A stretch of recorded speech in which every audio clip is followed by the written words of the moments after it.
আজ আমি শেয়ার করব এমন একটি ফুল গাছ যেটি সবার ভীষণ পছন্দ এবং প্রিয় গাছ। সেটি হলো অপরাজিতা ফুল গাছ।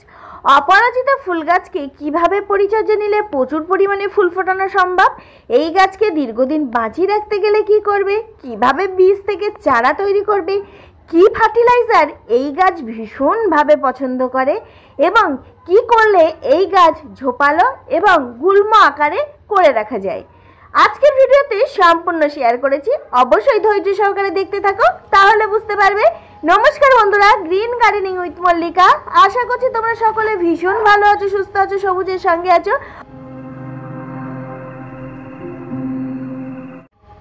প্রথমত এখানে লক্ষ্য করো বেশ কিছু অপরাজিতা ফুল গাছ, যেগুলো গুল্ম আকৃতি করে রেখেছি।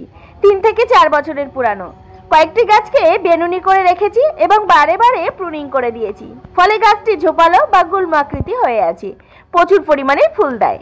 দ্বিতীয় যে গাছটি দেখতে পাচ্ছ, এই গাছটি মাত্র 3 মাস বয়স। এই গাছে ফুল দিচ্ছে। এই গাছটাকে অন্য একটি শেপ দেব, তার জন্য এইভাবে আমি তৈরি করছি। এই গাছেও ফুল চলে এসছে। অপরাজিতা ফুল গাছ বিভিন্ন আকৃতির শেপ দিয়ে তুমি ছাদ বাগানে রাখতে পারো। গরমের সময় বিশেষ করে এই গাছটি খুব আদর্শ গাছ এবং ভীষণ সুন্দর ফুল দেয়। আমার তো ভীষণ ভালো লাগে অপরাজিতা ফুল গাছ। যাই হোক, এখানে দেখো আমি একটি প্লাস্টিকের পাইপ দিয়ে এরকম একটি শেপ দিয়েছি। এছাড়াও তুমি নানাভাবে শেপ দিয়ে গাছকে রাখতে পারো। এবং এই গাছকে খুব সহজে চারা কিভাবে তৈরি করবে, গোবর সার আর মাটির মধ্যে বীজ বসিয়ে দিলেই সহজেই চারা তৈরি হবে। ছাদ বাগানের খোলা আকাশের নিচে রাখবে, রোদ, জল, আলো, বাতাস যেন সঠিক পরিমাণে পায়। ব্যাস 10 থেকে 12 দিনের মধ্যেই চারা রেডি হয়ে যাবে। শীতে এই গাছগুলো একেবারে মরণাপন্ন হয়ে গেছিল ডরমেন্সি পিরিয়ডে। এছাড়াও আমি সঠিক খাবার এবং অল্প একটু পরিচর্যা নেওয়াতে এখন অজস্র হারে ফুল ফুটছে। অপরাজিতা ফুল গাছের ফুল থেকে আমরা স্বাস্থ্যকর হেলদি চা তৈরি করতে পারি। এছাড়াও এই ফুল আমরা ভোলানাথ শিবের পূজাতে ব্যবহার করি। ভীষণ পছন্দের ফুল ভগবান শিবের।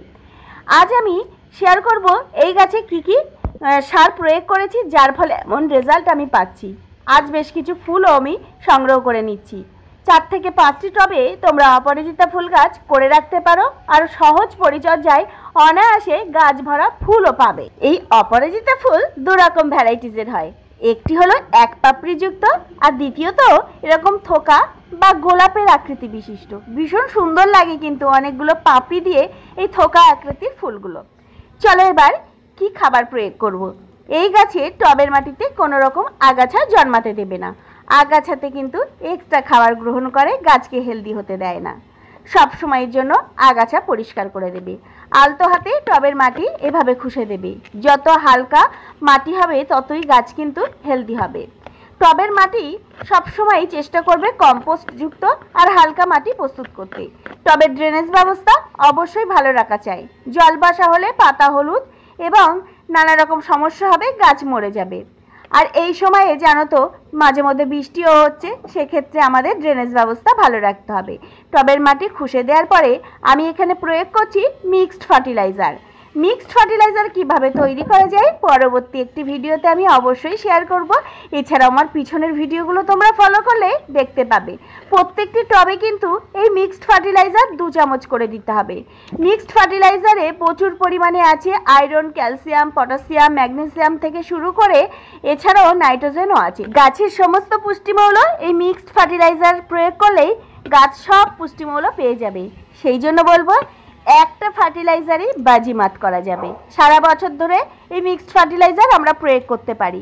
ছাদ বাগানে বেশ 5 থেকে 6টি টবে আমার এই অপরাজিতা ফুল গাছ আছে। সমস্ত গাছে এই 2 চামচ করে একই নিয়মে খাবার প্রয়োগ করব। খাবার প্রয়োগের পরে কিন্তু জল প্রয়োগ করতে একেবারেই ভুলবে না। দেখো এই গাছগুলোতেও আমি প্রয়োগ করছি। আর আগে বলেছি 3 থেকে 4 বছরের পুরানো গাছ বলে সাইড দিয়ে এরকম লাঠি দিয়ে একটু গুল্ম আকৃতি বিশিষ্ট করে রেখেছি। এতে কিন্তু দেখতে ভীষণ সুন্দর লাগে। এছাড়াও লতানো গাছগুলোকে বিভিন্ন রকম শেপ দিতে পারো। প্রত্যেকটি গাছ কিন্তু আমি এভাবে রেখেছি, এগুলোতে প্রচুর পরিমাণে ফুল পাওয়া যায়। আরেকটি লিকুইড ফার্টিলাইজার আমি 15 দিন অন্তর প্রয়োগ করি। এতে আছে কলার খোসার গুঁড়ো আর সরিষার খোল। কলার খোসাতে প্রচুর পরিমাণে পটাশিয়াম থাকে আর সরিষার খোলে থাকে নাইট্রোজেন। গাছের পাতা চকচকে আর সবুজ করতে আমাদের নাইট্রোজেনযুক্ত খাবার অবশ্যই প্রয়োগ করতে হবে। আর গাছে প্রচুর পরিমাণে ফুল নিতে যেটি আমাদের প্রয়োজন সেটি হলো পটাশিয়ামযুক্ত খাবার। তো তার জন্য আমরা এই দুটো খাবার 15 দিন অন্তর অবশ্যই প্রয়োগ করতে পারি। এতে গাছ হেলদি আর সুস্থ থাকবে। আর মিক্সড ফার্টিলাইজারটি মাসে একবার প্রয়োগ করতে হবে। তারপরে রেজাল্ট দেখে তুমিই চমকে যাবে। সাধারণ কয়েকটি টিপস ফলো করলে এই গাছকে দীর্ঘদিন বাঁচিয়ে রাখা যায়। জল এবং সার দুটোই প্রয়োগ করতে হবে নিয়মিত। টবের ড্রেনেজ ব্যবস্থা ভালো রেখে গাছ প্রতিস্থাপন করে দিতে হবে। এছাড়াও একটি আদর্শ মাটি প্রস্তুত করে এই গাছ প্রতিস্থাপন করতে হবে। অবশ্যই মাটির টব নির্বাচন করবে। গাছ প্রতিস্থাপনের পরে নিয়মিত জল প্রয়োগ করতে ভুলো না। 3 থেকে 4 ঘন্টা রোদ্দুর পায় সেরকম স্থানে রাখবে। আর যখনই শুকনো ফুল গাছে হবে তুলে ফেলে দেবে। বীজ সৃষ্টি হলে গাছ মরে যাবে, বেশি দিন বাঁচানো সম্ভব হবে না। বন্ধুরা, এখন যেহেতু অতিরিক্ত গরম এবং তাপ, তার জন্য বলবো সকালে 2 ঘন্টা রোদ্দুর পায় সেরকম স্থানে রাখো, নইলে গাছগুলো বাঁচানো সম্ভব হবে না। অতিরিক্ত রোদ এই গাছ আবার বেশি পছন্দ করে না। শীতের সময় ঠিক আছে, কিন্তু এই তাপ অতিরিক্ত নিতে পারছে না। যাই হোক, আজকের ভিডিওটি আশা করছি তোমরা শুরু থেকে শেষ পর্যন্ত ফলো করলে, প্রত্যেকটি টিপস ফলো করলে খুব ভালো রেজাল্ট আসবে এবং অপরিচিত ফুল গাছের পরিচর্যা নিয়ে আর কোনো রকম সমস্যা হবে না। ভিডিওটি শুরু থেকে শেষ পর্যন্ত দেখার জন্য অসংখ্য ধন্যবাদ। আবার আসবো নতুন কোনো ভিডিও নিয়ে, নতুন কোনো গাছ সংক্রান্ত বিষয় নিয়ে। ভালো থেকো, সুস্থ থেকো, টাটা।